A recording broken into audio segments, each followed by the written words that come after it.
everyone, and thank you so much for joining us. If you are watching this, this is a pre-recorded, and we are going to be talking about imposter syndrome today. My name is Luis Cornejo, and I'm a licensed marriage and family therapist, living and working in the San Francisco Bay Area. I am also the founder of PsychoSocial. And I am joined today by one of our amazing contributors who I'm going to let introduce themselves. And then we'll go into the PowerPoint to talk about our topic today. Hi, everyone. Thank you all for joining us in this pre-recorded webinar. My name is Karen Vejar. I am a MFT trainee. I am in my third year of my master's in marriage and family therapy at Chapman University. And I'm also a contributor here at PsychoSocial, and I'm excited to be talking about this topic with Luis today. Yes, and thank you so much, Karen, for joining. What better way to talk about this topic than to have someone who is a student and who is going through their own process. So I'm very excited to have you join me, and we are going to go ahead now and share the presentation and get started. Let's see. Okay, here we go.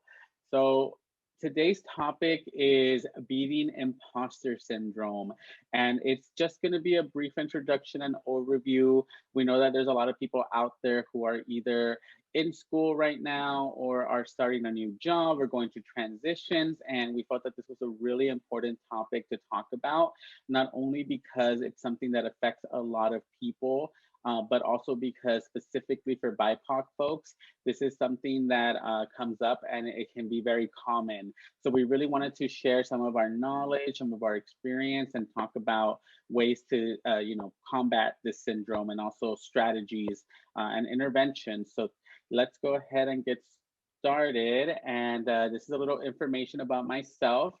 Like I mentioned, I'm a licensed marriage and family therapist and the founder of PsychoSocial. And I won't read all of this info, but this is here for you to get to know me a little bit better. But you can always feel free to also reach out to me at psychosocialmedia2018@gmail.com with any specific questions.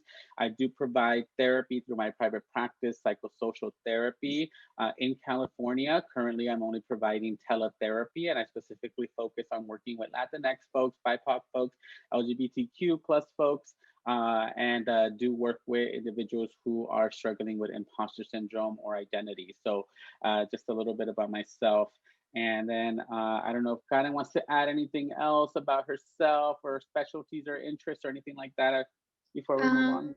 Yeah, I have experience working with families at different at-risk families in Orange County. I'm really excited to be in this field, to be able to provide bilingual services in the future. I speak Spanish as well. And so I'm excited to go into that field and be able to provide the services to families that may need that. And yeah, and just a little bit more of a bio here, but that's about it. Awesome. Definitely much needed in the mental health field. So glad that you're here and you're training and that you're bilingual. Now, let's go into what is imposter syndrome. So right here, I have a very brief definition just about what it might look like. But basically what it is it's this idea that no matter how hard we work, no matter how hard we focus on succeeding, that nothing feels like we're successful.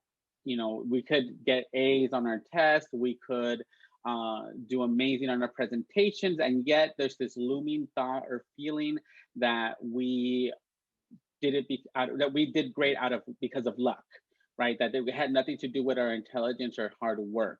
And this is something that we're all to normalize it. I think we're all going to go through this experience somewhat, where we're kind of thinking about the work that we do, or sometimes there's some people that can put out an essay in like a day or two and get an A, and they're like, oh, that was lucky, but the reality is that this becomes an issue when it starts to take over and really impact the way that we approach our success, right? Whether we're avoiding opportunities, whether we don't acknowledge our own intelligence or question our place in different spaces.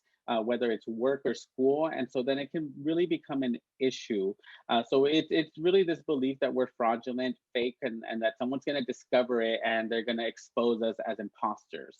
So that's the gist of what imposter syndrome is. It's not so much of an illness or a diagnosable mental health issue, but it's really more of a concrete set of beliefs and views of ourselves and the world, and how we how we identify our success. So it deeply rooted in anxiety, right? A lot of fear, a lot of worry about the future or about not being good enough. So that's a little bit of a definition there. Brief history of imposter syndrome is actually a term that was coined by Suzanne Imes and Pauline Rose Clarence.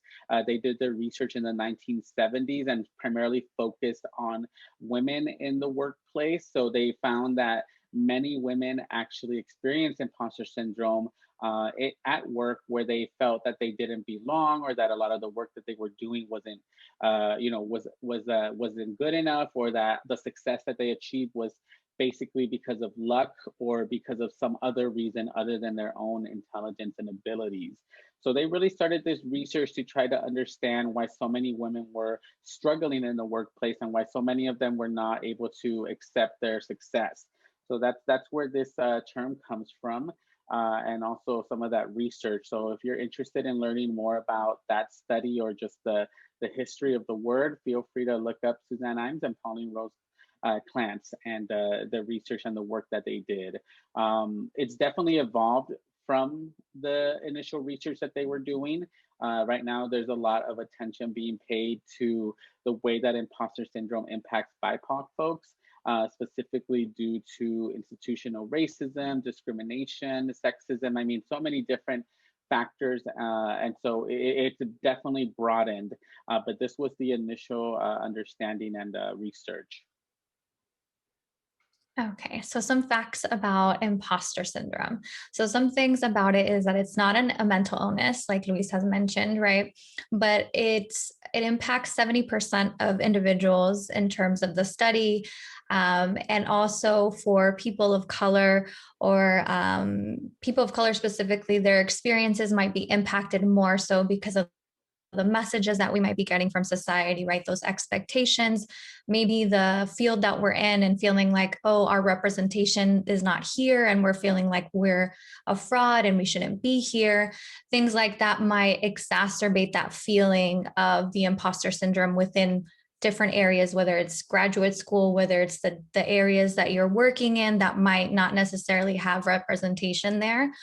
Also, it's not fake. That's another thing. It's a real experience, something that it looks different for everyone. And that's kind of one of the key things too, is that your experience might be different from your friends or coworkers or things like that, but noticing that all of those experiences are valid. Thank you, Karen, and definitely one of those facts is that 70% of people actually experience it, and now you mentioned that, and that's a big number. I mean that's huge. That's a lot, and so it's important to recognize that this is something that's common, that you're not alone, and that a lot of people do go through this experience at one point or another in their life. Mm-hmm. So how does imposter syndrome impact people? Now, I put this image on the left because I wanted people to kind of see the way that this individual is kind of half hiding, their face, and then the other piece is also dark. And it can be representative of the way that a lot of us feel when we're dealing with imposter syndrome, right? This idea of needing to hide or feel that we're not, that we're basically pretending to be something we're not, right? Putting ourselves in this space where it doesn't feel like we are worthy. And so, as you can see from that picture, this individual is clearly trying to hide. Now, some of the ways that imposter syndrome affects us can be a lot of different ways, whether it's physically, right? Some of us get stomach aches, headaches, we get this butterflies in our stomach, or just chest pain, things like that, shallow breathing. Mentally, it affects us because we develop like low self-esteem, negative automatic thoughts, right? Assumptions about ourselves, avoidance, isolation. I mean, and so many different things that imposter syndrome leads to mentally.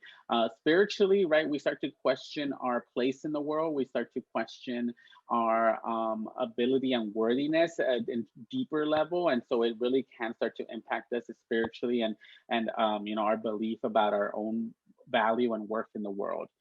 There's also a lot of other effects, whether it includes avoidance in relationships or even just the way that we navigate the world, our attitude, things like that. So, I mean, there's so many different ways that imposter syndrome can affect us. And so it's going to be very unique to each individual. And so this is really important because I think it's helpful for us to have these domains, right? To start to really discovering how does imposter syndrome affect us specifically, right? What happens to us physically in our body? What happens to us mentally, right? What are those messages we keep repeating or some of those challenges that keep coming up? What are the spiritual pieces, right, that are involved in the way that we see ourselves and our existence? And then what are some other things that maybe don't fit into those categories that we've noticed imposter syndrome causes us to experience?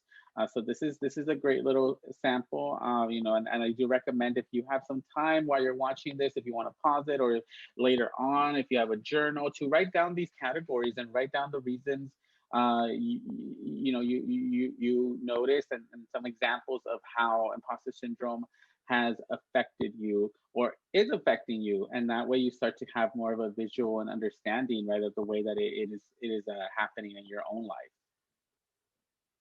Okay, so this is a little story. It's a fictional story, and we're gonna go ahead and read it. Angel is a bright student. She constantly earns A's in her advanced college courses. There's no fluke either. Through most of her life, Angel found success to be quite common. Yet Angel held a huge secret from others. Inside, she felt like a failure. You see, for all her success, Angel often felt that she was simply just lucky. She often dismissed her hard work and long hours of studying. Instead of celebrating her success, she spent hours bombarded with thoughts such like, I got lucky this time, and what if people realize I'm not as smart as they think I am? This often led Angel to feel inadequate and lonely. She felt like a fake and thought it was only a matter of time before people discovered that she was a fraud. Due to these thoughts, Angel felt shunned away from making friends, withheld from her own opinions, and missed opportunities to shine. So, this story kind of gives us an idea of Angel and how some of those thoughts are going into her mind about, like, I got lucky this time. What if people realize that I'm not smart as I am, and questioning herself and that self-doubt coming in. And also that piece about impacting her life in terms of like not necessarily going away from friends, staying alone, right? Withholding like your opinion or what you think because you feel like you're second guessing yourself all the time and feeling like, I don't really know this, someone else should take the answer. And also just opportunities that you feel that you can't necessarily that you won't take because you feel like, oh, I'm really not able to do this because I'm a fraud, right? And there's that sense of, the thing about imposter syndrome is this great sense of secrecy. So this idea of like, no, everyone's going to find out and I need to kind of keep this to myself. And we'll kind of talk more about it later on. But that piece about unveiling it is super important, to recognize that it's happening and to talk about it. Because the more that we're adding to this sense of like secrecy and keeping it in, the more it's going to compound over time and kind of just go everywhere in your life and impact you. So this is just one example, and maybe you resonate with something from this story, or maybe you think of other things that might be happening or happen to you or other people that you may know of when you think about imposter syndrome. Yes, this is a wonderful story. Thank you, Karen, for reading it and for just sharing some insight into it. I think that it's also helpful to touch on BIPOC folk experience, because there are going to be a lot of times and situations where we go into spaces where there is no representation. There are no other people that look like us, are very limited. And unfortunately, this is still a reality. It is changing, and definitely hoping that it that it changes dramatically, because it is definitely necessary for us to be in these spaces where we are needed, we are wanted. And the problem is that right now, because of this initial kind of transition and just not having so much access to other people of color, sometimes it feels very lonely. It can feel very isolating, right? We can feel very stuck. And so that's why it's so important to find people that are supported, that we can talk to. And like Karen said, not really just focus on pushing it down or keeping it a secret, because it can eat us up inside, right? It definitely does impact us. And like I mentioned before, some of the effects of imposter syndrome, they start to show up more and more. Let's see now. This is a little writing activity that we normally do when we are making this presentation live with people joining us. So if you would like, go ahead and pause it here. Definitely go ahead and write down some of the prompts. It says, what are some things you've missed out on because of imposter syndrome? Take a few minutes to write 3 to 5 things down. What are some of the thoughts that came to mind when you initially wanted to participate in these missed opportunities? This is a great prompt because it really starts to shine light on some of the things that we avoid that are good for us, but we're scared or worried that because of some of the effects of imposter syndrome, we are not going to be successful, or people will notice something and it will be detrimental to ourselves emotionally. So it's good to have these kinds of prompts. So definitely feel free to write about it, and keep it in your journal and use it as a tool. Now, this is normally where we ask people to share, so we're going to go ahead and skip over this slide. But like I mentioned, if you do have any questions, or if you do want to reach out to us directly, or even if you want to just share some of your own thoughts, right, with this experience, this writing experience, feel free to do that at our email at psychosocialmedia2018@gmail.com, or reach out to us on social media like Instagram. Okay, so this is going to be kind of a quote that kind of reflects the imposter syndrome, and I'll go ahead and read that quote. And so every time I was called in one class, I was sure that I was about to embarrass myself. Every time I took a test, I was sure that it had gone bad. And every time I didn't embarrass myself or even excelled, I believed that I had fooled everyone yet again. One day, soon enough, the jig would be up. This phenomenon of capable people being plagued by self-doubt has a name: the imposter syndrome.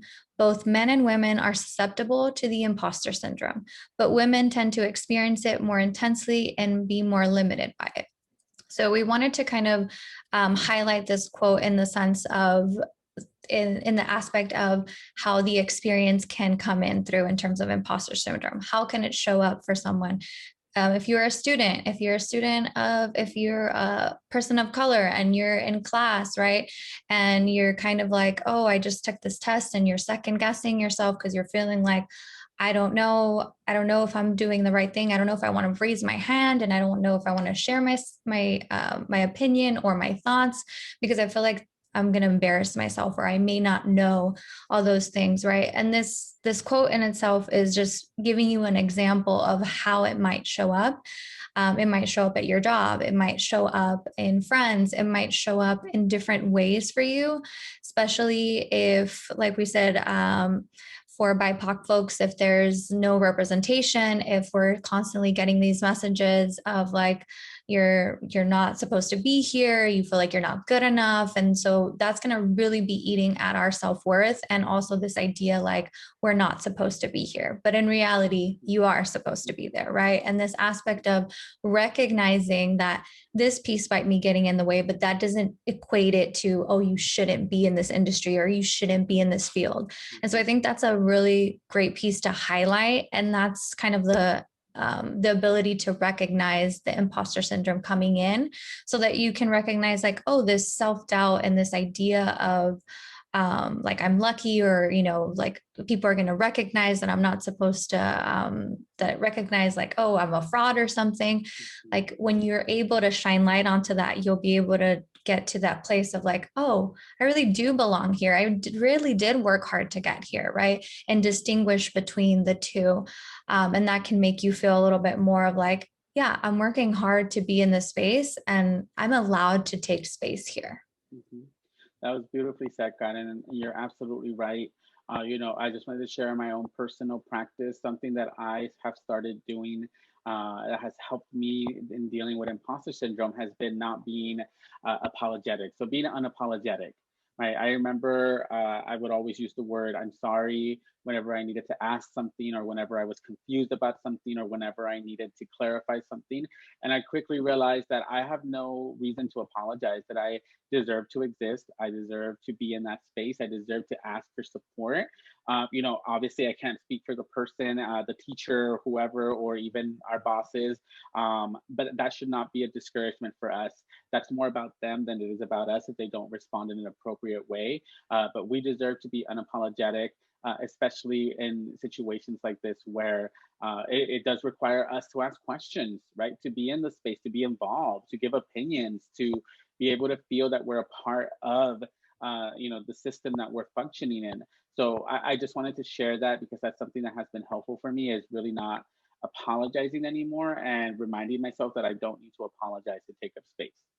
I was going to add a little bit too on that. And I'm glad you reminded me, Luis, because I think that piece about saying, I'm sorry, I used to say that a lot too. Like it was in conversations and like spaces and, in terms of my classes to my professors, right? Mm-hmm. And I think that's super important to recognize, like, wait a second, why am I apologizing? There's no need to be apologetic. And I think about some of my own experiences in terms of being in graduate school. And one thing that I can recall, even before applying to graduate school. So usually this was before COVID, so we could see people and interact and stuff.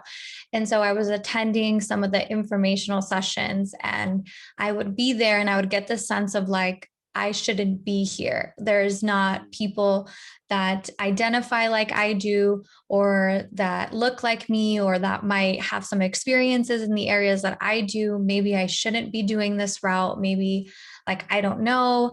At that time, I think there wasn't visibly, in terms of representation of Latinx therapists, I didn't see that many. Now, thankfully, on Instagram, there's so many, and I think that's beautiful and that's wonderful. And I love that, right? And I think through even just being on Instagram, that's how I found Luis, right? And PsychoSocial. And I think that's amazing because it gives you the courage to say like, hey, I do belong and I do find my place in this space.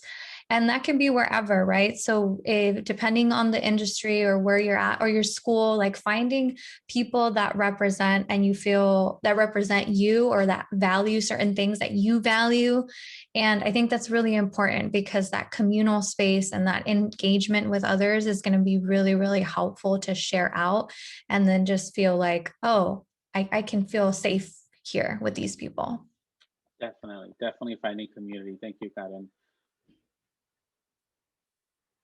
Okay, so there's some tips for combating imposter syndrome. We're going to go through a couple of them. And so the first thing is to recognize, right? Awareness is like the key thing to anything, because we have to recognize, okay, this is happening. Like, I'm experiencing this.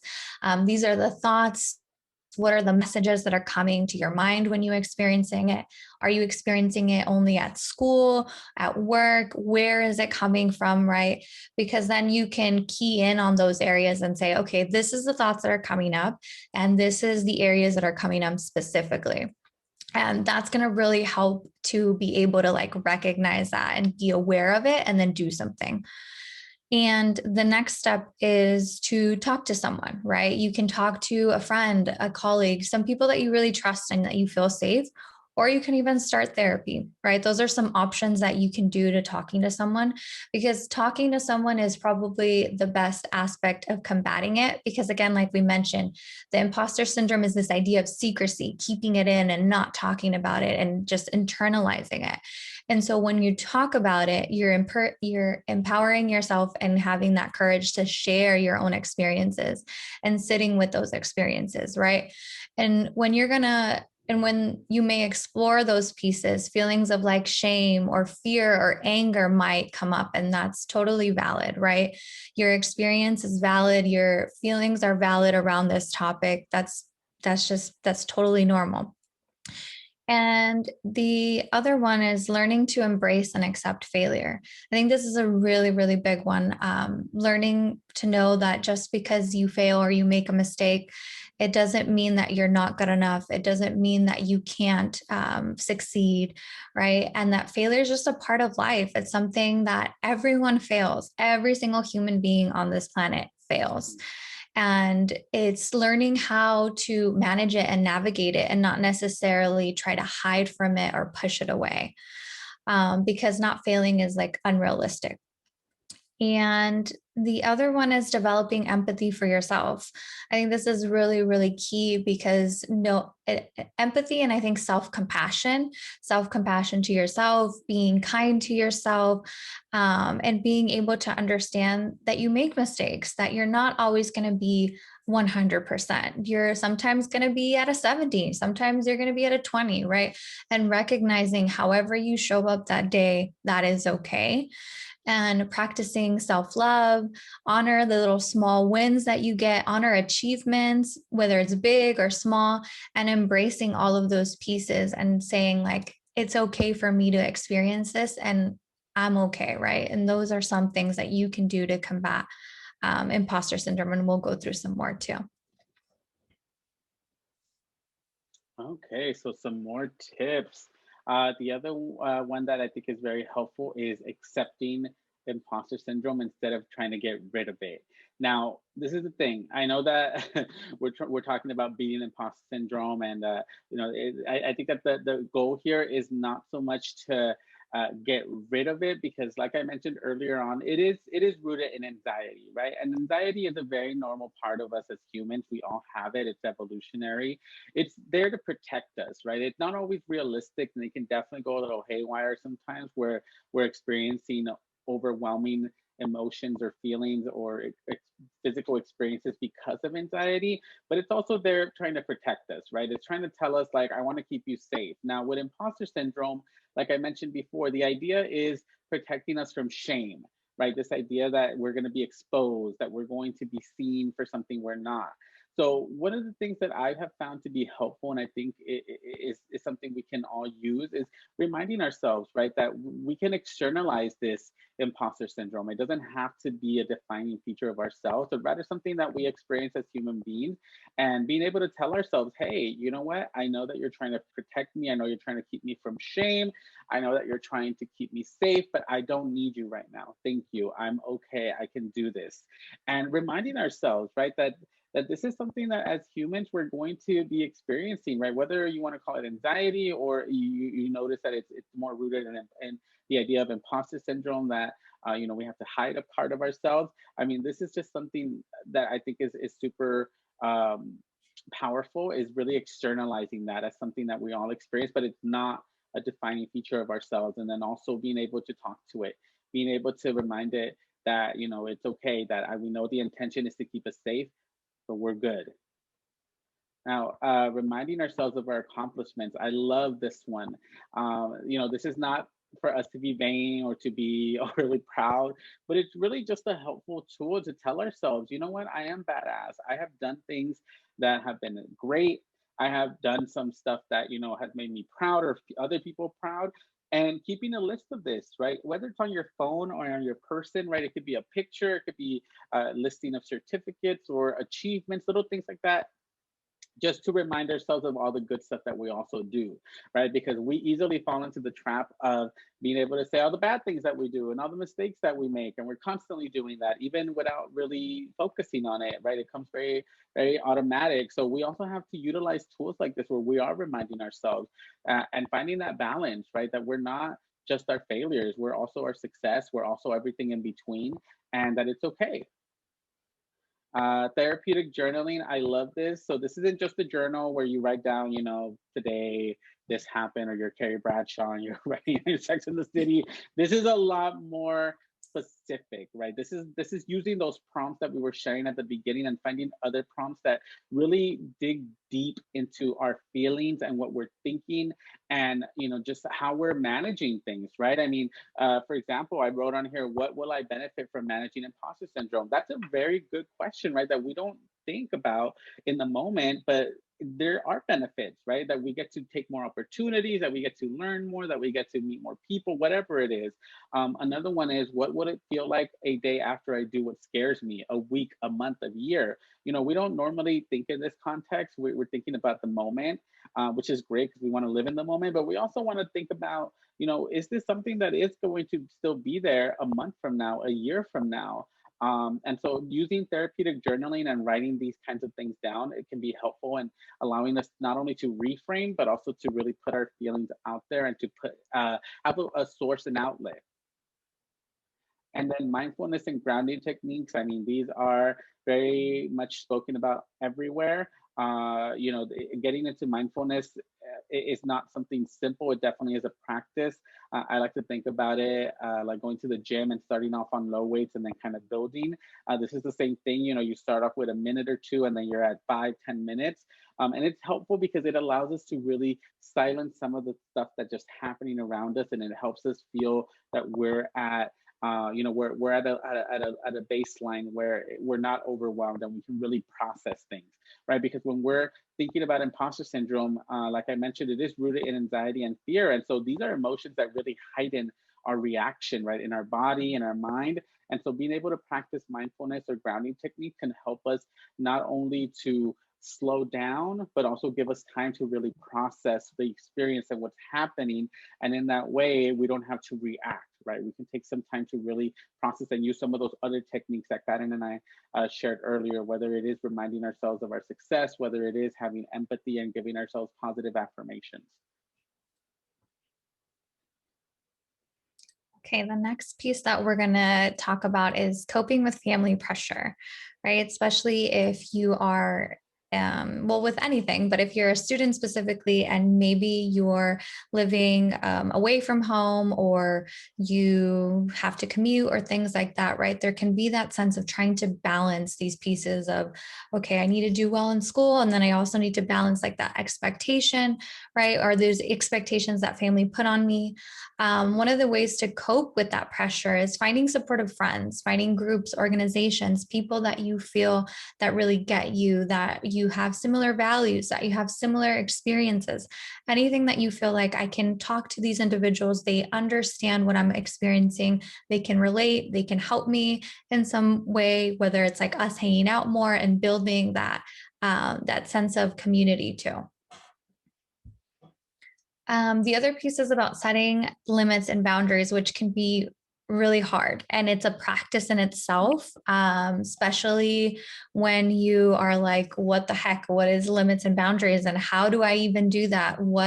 How can I tell my parents or something that like, no, I can't go to every single, I don't know, get together, or I can't do this all the time because I have school, or whatever it may be, right? Is taking small steps to it where, okay, what is something that I think is manageable that I can do in terms of setting a limit or setting a boundary? If it's just, for example, let's say you're at home and you're studying and you're doing your work through Zoom or something, and saying, okay, from this time to this time, I'm going to ask that you respect that nobody come in my room or nobody do this, right? That's a limit. That's a boundary that you're setting. So that's one small way that you can do it. And again, limits and boundaries take some time and take practice to do, because they are difficult if it's a new experience for you. The other thing is about communicating. Be active in your communication with your family about saying, hey, like for example, I'll use my example when I would tell my parents when I used to dorm. I used to live away from home, and I would say, I can only come, these days out of the month, because the other days I have exams to study for or whatever. And just letting them know like, hey, this is what I'm doing and this is what it takes. And like, this is how long it's about to be. And just being really explicit about, this assignment is really hard, or it's going to take me a long time, and I can only commit to doing these things with you.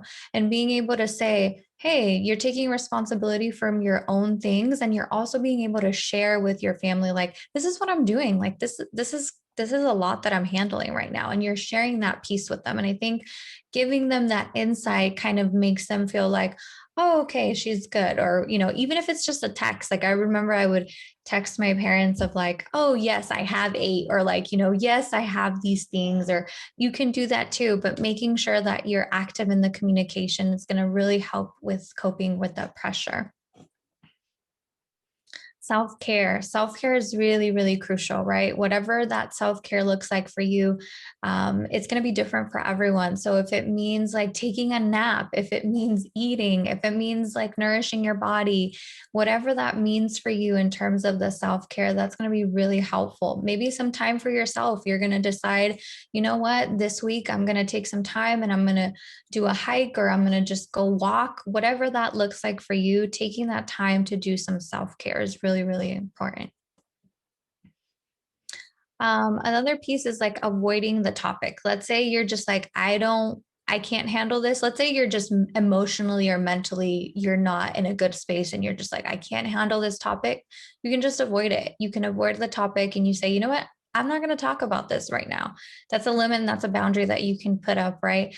And that's something that you can start practicing of like, I'm not talking about this and I'm going to go ahead and continue to do other things. That's another key aspect about coping with that pressure. Mm-hmm. Oh, and I just wanted to add that into that. What avoiding the topic, I think what's great about it is that you don't even have to sometimes say it. You can literally be so intentional about it, right? Whether it's like someone bringing something up and then you just change the subject, right? You start talking about something else, or you start to, acknowledge something different or check in with the person instead, right? I think there's very subtle ways to do it, and avoiding. I know a lot of times some of us might hear avoiding and it might sound like, oh, is that really healthy? But this is the thing. Look, we're already dealing with it. There's going to be certain situations where we don't need to talk about it, right? Or maybe it's someone that isn't supportive and it feels like it's more damaging than helpful. Then it's okay to avoid it. It's okay for us to say, you know what, can we talk about something else, or how are you doing? And then using the people that are supportive to talk about this, right? And being open with those people or groups or support groups like Karen had mentioned earlier.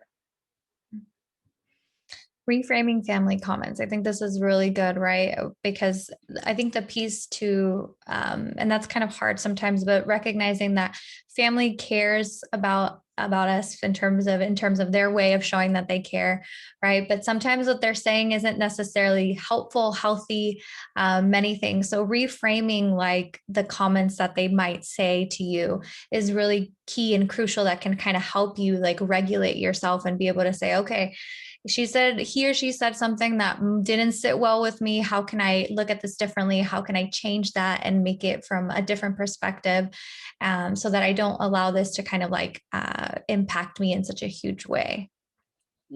I love that. Yeah, I think reframing can be helpful. It doesn't mean we're giving the okay. It doesn't mean that we're accepting. It just means that we are reframing for our sake. So, for example, a parent might say, oh, why are you not getting A's, yada, yada. And we could just take that as, you know what, they probably really want the best for us. They don't know how to say it. They don't know how to ask if we're okay because they don't know how to communicate.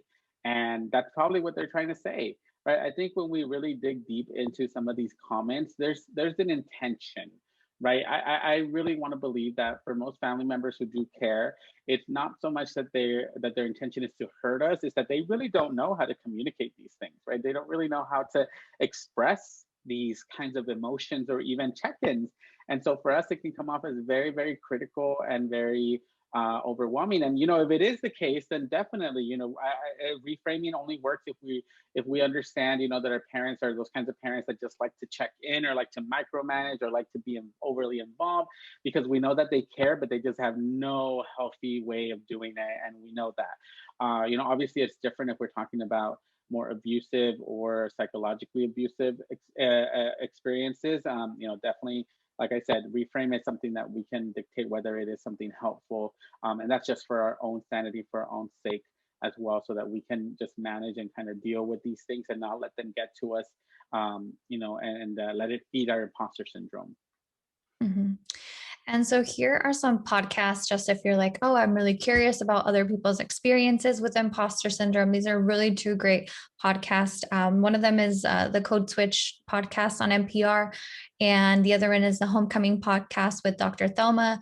They're both people of color, and I really like the experiences that they're highlighting. You might kind of resonate with their experiences or something that they might share. Dr. Thelma and hers, she kind of gives even more ways to cope with it too. So more ideas and what might be helpful for you.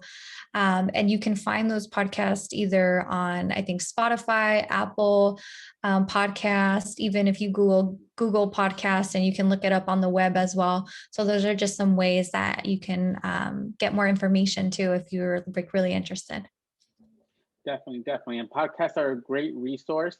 Also following the accounts. I know Dr. Thelma has her own account on Instagram. We have our own account on Instagram where we post about mental health and also other coping strategies. So please check us out, check them out, find our social media accounts. And, that's also another way of coping, right? Being able to surround ourselves with information that's helpful, but also tools. Our Instagram is PsychoSocial_media.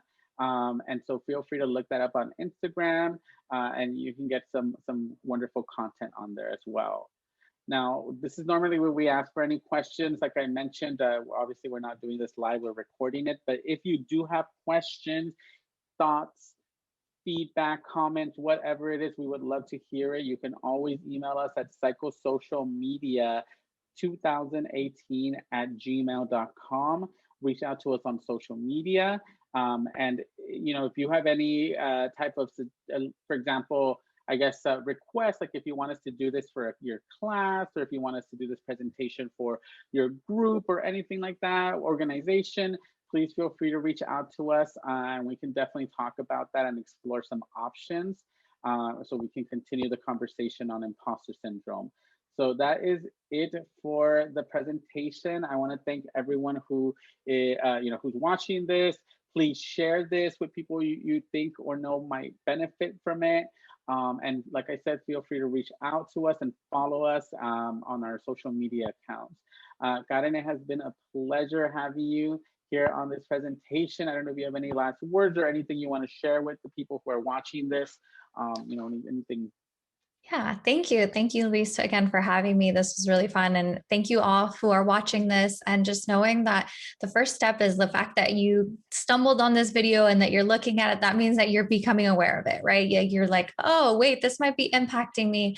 And that's really, really important. Yeah, exactly. And so just if you have any feedback, any comments, or just would like to share what this experience was like for you, please feel free to share with us. We would love to hear from all of you, and any of you. So thank you so much. Thank you. Yes, and also please feel free to check out our website. It's www.psychosocial.media. You can find our articles on there, from my writing to guidance to a lot of other amazing mental health providers, where we talk about different topics. And you can check out some resources on the website as well. Okay, well, thank you everyone so much for joining us. You all have a great rest of your day or night, whatever it is when you're watching this video, and take care.